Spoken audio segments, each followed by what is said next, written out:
السلام علیکم، میرا نام ہے کاشف. آپ دیکھ رہے ہیں سٹوریز 2.0.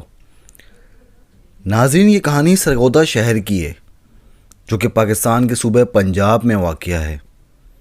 اس واقعے میں کرداروں کے نام تبدیل کر دیے گئے ہیں تاکہ اس کہانی سے جو اصل کردار ہیں انہیں ہماری وجہ سے تکلیف نہ ہو. کہانی شروع کرتے ہیں. عارف جو کہ ایک زمیندار کا بیٹا تھا، اس نے BA کے بعد LLB کر کے جج بن گیا تھا.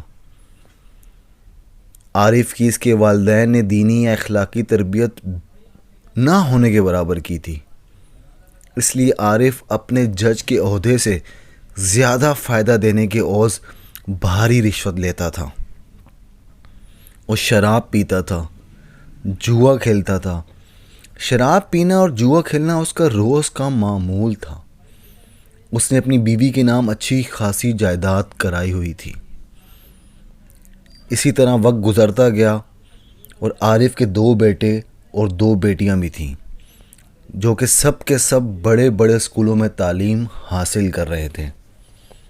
مگر عارف کی بیوی ہونے کے باوجود ایک جوان نرس کے ساتھ عشق بھی چلا رہا تھا. عارف کی عمر تقریباً 50 برس تھی اور نرس 24 سال کی ایک جوان لڑکی تھی. عارف نے اس نرس سے شادی کر لی تھی.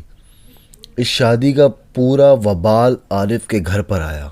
نتیجہ یہ ہوا کہ خاندان میں ایک ہنگامہ برپا ہو گیا. عارف کے بیٹوں اور بیٹیوں نے باپ کی خوب پٹائی کی اور بیوی نے پستول کے زور پر عارف سے طلاق لے لی. اس طرح عارف کا زوال شروع ہوا اور عارف نے جو مکان بڑے شوق سے خریدا تھا، عارف کو اسے اس گھر سے نکال دیا گیا. اب عارف تقریباً 10 سال سے اپنی نرس بیوی کے ساتھ کرائے کے مکان میں رہتا ہے. نرس سے اس کی ایک بیٹی اور ایک بیٹا ہے.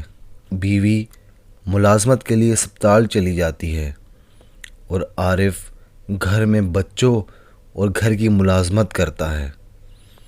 68 سال کا بوڑھا عارف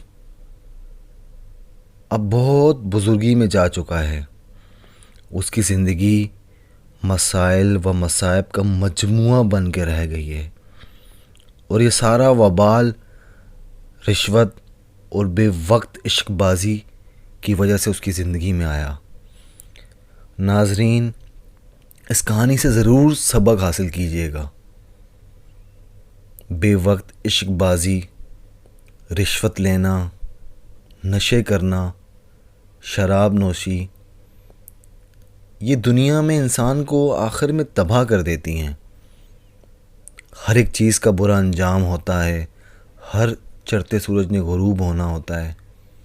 اسی طرح عارف کا بھی سورج غروب ہو گیا. اسی طرح کی سچی اور اسلامک سٹوری سننے کے لیے ہمارے اس چینل کو ضرور سبسکرائب کرنا. مجھے تو اجازت، نیکسٹ سٹوری میں ملتے ہیں. اللہ حافظ.